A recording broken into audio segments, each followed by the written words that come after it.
AI की दुनिया में आजकल बहुत शोर शराबा है ना? हर तरफ प्रॉम्प्ट इंजीनियरिंग और छोटी मोटी ट्रिक्स की बात हो रही है।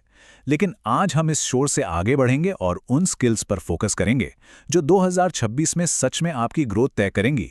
तो चलिए सीधे मुद्दे पर आते हैं। सिर्फ प्रॉम्प्ट सीखो और लाखों कमाओ, ऐसे वादे तो हर तरफ सुनने को मिल रहे हैं। तो अगर ये लग रहा है कि ये भी वैसा ही कोई सेशन होने वाला है, तो रुकिए। हम यहाँ प्रॉम्प्ट इंजीनियरिंग की बात नहीं करेंगे। हम उन असली स्किल्स की बात करेंगे जिनकी आज कंपनियों को सच में तलाश है।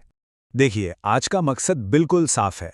हम उन कोर स्किल्स को पहचानेंगे जो ऑर्गेनाइजेशंस को असल में वैल्यू देती हैं और किसी के भी करियर को 2026 तक एक नई उड़ान दे सकती हैं।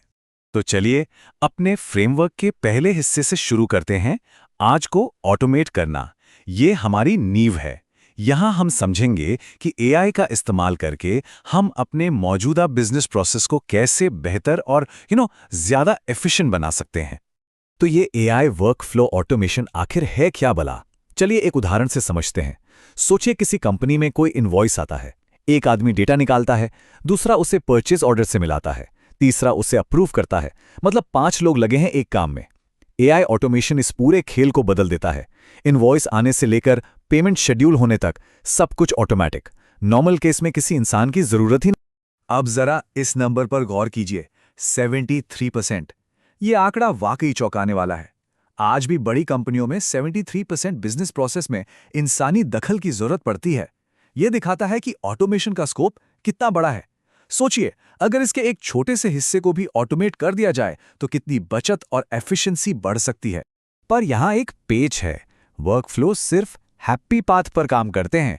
इसका मतलब क्या है? मतलब जब सब कुछ प्लान के मुताबिक हो। लेकिन असल दुनिया में हमेशा ऐसा नहीं होता है ना। मान लीजिए किसी इनवॉइस पर हाथ से लिखा है कि सीएफओ ने मीटिंग में अप्रूव किया, बस यहीं पर हमारा ऑटोमेटेड वर्कफ्लो फेल हो जाएगा। इसे हम कहते हैं एज केस। और यहीं पर वर्कफ्लो और एजेंट्स का फर्क समझना बहुत जरूरी हो जाता है। बाईं तरफ देखिए, वर्कफ्लो एक सीधे रास्ते की तरह है। ये बस नियमों का पालन करता है। अगर 10,000 का इनवॉइस आया तो उसे मैनेजर को भेजना ही है। लेकिन दाईं तरफ जो एजेंट है वो अलग है। उसका एक लक्ष्य है, सिर्फ नियम नहीं। वो देखेगा कि ये वेंडर तो रेगुलर है, पिछले अप्रूवल चेक करेगा और शायद खुद ही उसे अप्रूव कर देगा।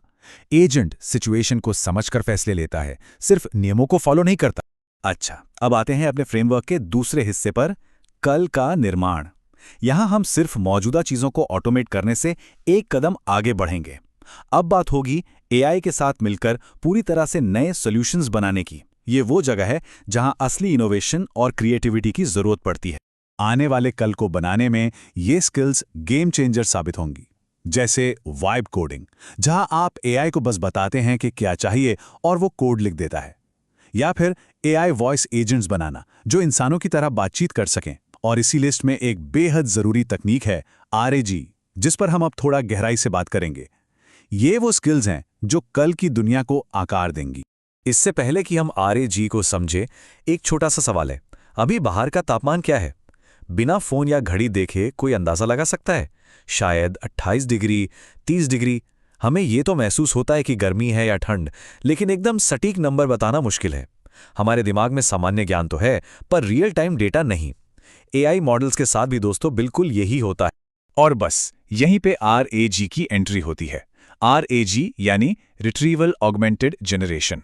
ये एक ऐसी तकनीक है जो एआई मॉडल को बाहरी लाइव डेटा से जोड़ती है। इससे एआई सिर्फ अपनी पुरानी नॉलेज के आधार पर अंदाजा नहीं लगाता, बल्कि तथ्यों के आधार पर सटीक जवाब देता है। ये समझिए कि एआई को असल दुनिया से जोड़ने वाला एक पुल है जो उसे कहीं ज्यादा काम का बना देता है। और इसका काम करने का तरीका भी बहुत सिंपल है। पहला स्टेप, कोई ऐसा सवाल पूछा जाता है जिसमें ताज़ा जानकारी की जरूरत हो। दूसरा स्टेप, एआई सिस्टम एक बाहरी नॉलेज बेस जैसे इंटरनेट या कंपनी का डेटाबेस में उस जानकारी को खोजता है। और तीसरा स्टेप, उस मिली हुई जानकारी का इस्तेमाल करके एआई एक सटीक और तथ्यात्मक जवाब तैयार कर देता है। सिंपल। चलिए अब हम अपने फ्रेमवर्क के आखिरी और शायद सबसे जरूरी हिस्से पर आ गए हैं, नेतृत्व करना। यहां हम उन स्ट्रैटेजिक और इंसानी स्किल्स की बात करेंगे जो एआई के इस दौर में आगे बढ़ने के लिए बहुत जरूरी हैं, क्योंकि सिर्फ शानदार टेक्नोलॉजी बना लेना ही काफी नहीं होता। इस लिस्ट में 3 बहुत जरूरी स्किल्स हैं। एआई प्रोडक्ट की स्ट्रैटेजी बनाना, यानी ये तय करना कि एआई का इस्तेमाल कहां और कैसे करना है।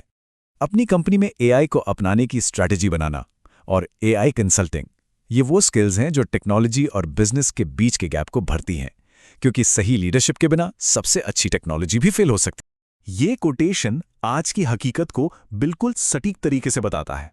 आजकल हर सॉफ्टवेयर कंपनी अपने हर फीचर में एआई घुसाना चाहती है, बिना ये सोचे कि उसकी जरूरत है भी या नहीं। ये कुछ वैसा ही है जैसे आप अस्पताल जाएं और हर मरीज को सीधे सर्जरी के लिए भेज दिया जाए, चाहे उसे सिर्फ सिरदर्द ही क्यों ना हो। एक अच्छी स्ट्रैटेजी ये पूछती है कि एआई कहाँ सबसे ज्यादा असर डालेगा, ना कि ये कि एआई का इस्तेमाल कहाँ किया जा सकता है। इस बात को गांठ बांध लीजिए, आने वाले समय में कोड लिखने का काम, यानी जो सिंटैक्स वाला हिस्सा है, वो एआई करेगा। लेकिन प्रोग्रामिंग यानी किसी मुश्किल समस्या को समझना, उसे टुकड़ों में तोड़ना और उसका लॉजिकल समाधान निकालना, ये काम हमेशा इंसानों का ही रहेगा। असली स्किल प्रॉब्लम सॉल्विंग की होगी, सिर्फ कोड लिखने की नहीं। जरा सोचिए, जब एआई की वजह से प्रोडक्ट्स बनाना बच्चों का खेल हो जाएगा, तो असली मुकाबला कहाँ होगा? ये होगा डिस्ट्रीब्यूशन और ट्रस्ट में, यानी अपने प्रोडक्ट को सही लोगों तक कैसे पहुंचाया जाए और उनका भरोसा कैसे जीता जाए। यही वो चीज होगी जो एक कंपनी को दूसरी से अलग करेगी, क्योंकि टेक्नोलॉजी तो लगभग सबके पास होगी। तो इस पूरी चर्चा का निचोड़ क्या है? ये सब समझना ही अपने आप में एक अनफेयर एडवांटेज है। ये वो जानकारी है जो किसी को भी भीड़ से एक कदम आगे रख सकती है और करियर में एक अलग ही लेवल की बढ़त दिला सकती है। तो आइए इस पूरे फ्रेमवर्क को एक बार जल्दी से फिर से देख लेते हैं। पहला भाग, आज को ऑटोमेट करना, जिसमें एआई वर्कफ्लो और एजेंट डिजाइन जैसी स्किल्स हैं। दूसरा भाग, कल का निर्माण, जहां रैग और एआई असिस्टेड डेवलपमेंट जैसी स्किल्स आती हैं।